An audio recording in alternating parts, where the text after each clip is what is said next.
What's going on? Today is May 1st, 2026, and I got the torque tube rebuilt. I put a new clutch in, replaced the rear main seal. I installed a new billet oil diverter in the back of the block. New gaskets, put new seals for the CV axles in the transmission. Right now it is 10 o'clock at night and I am in the middle of replacing the windshield wiper motor. It's one of the last issues that I had discovered with the car when I bought it. So this is the original. What was going on is the windshield wipers wouldn't function at all in low or medium speed, and then they would turn on, super fast and go crazy, and then they would just stop wherever they were at. They wouldn't park. Basically, they wouldn't return back to their normally off state.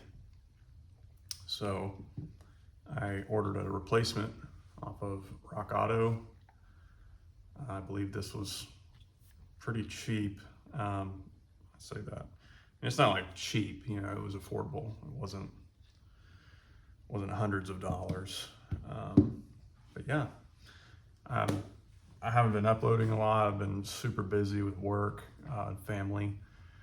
I've had very little time to work on this car, and the time that I do have to work on it, the last thing I really feel like doing is setting up a fucking camera and moving it around. I did take some footage that I will try to clip into this video with the torque tube and stuff.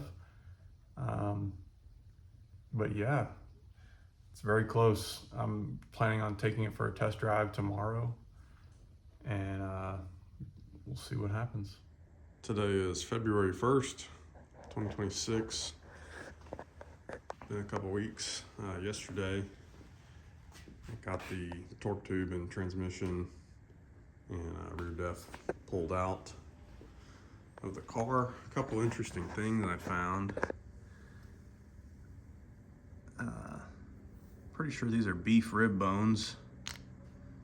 Just kind of hanging out here.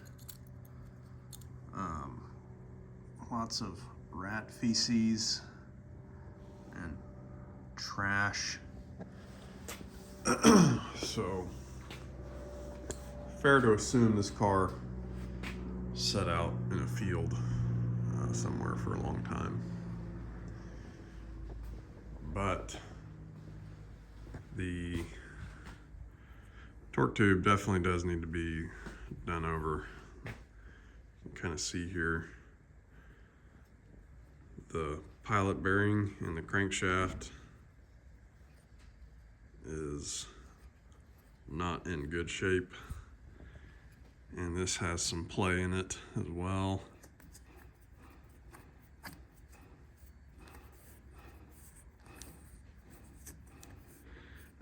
I ordered a large snap ring plier set, so sometime today those will arrive and I will begin pulling this apart, and I will set up and make a video about that you'll see here in just a minute.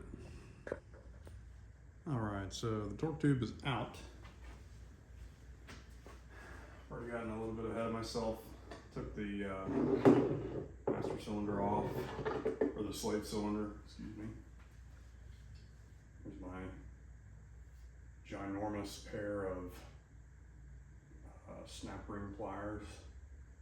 They were 100% necessary for this snap ring.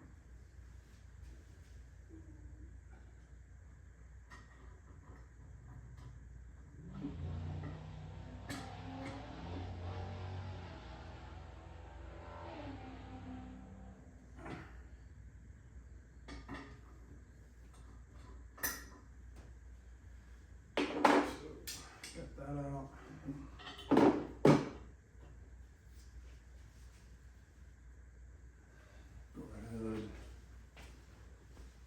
Just a good tap.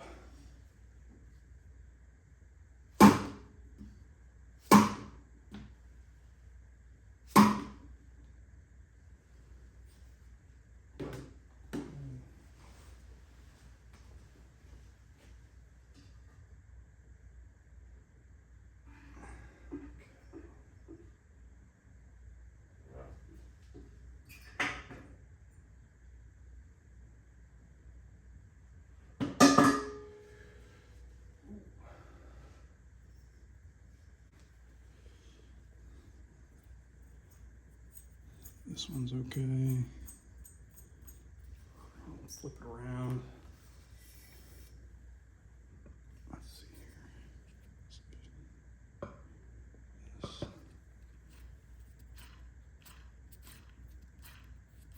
That. It's definitely got some noise.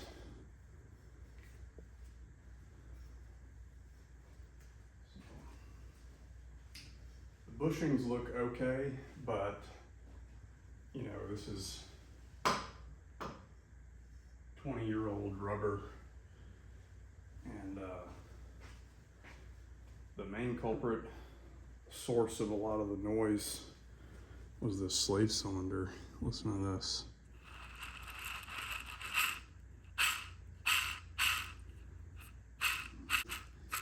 But since I have it out, I'm doing a full rebuild. So I'll be getting a new slave cylinder, new impeller shaft, pilot bearing, new bushings, and bearings for the rear and front. I'll be doing a rear main seal on the back of the engine, and a billet aluminum barbell while I'm here. I'm gonna do all that.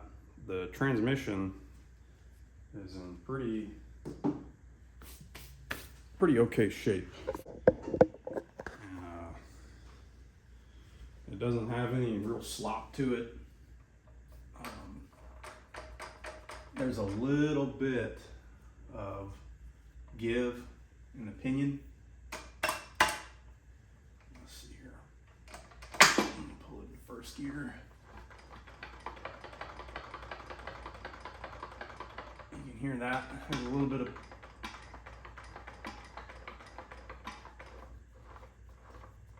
of play there. Some of that creaking is this transmission jack.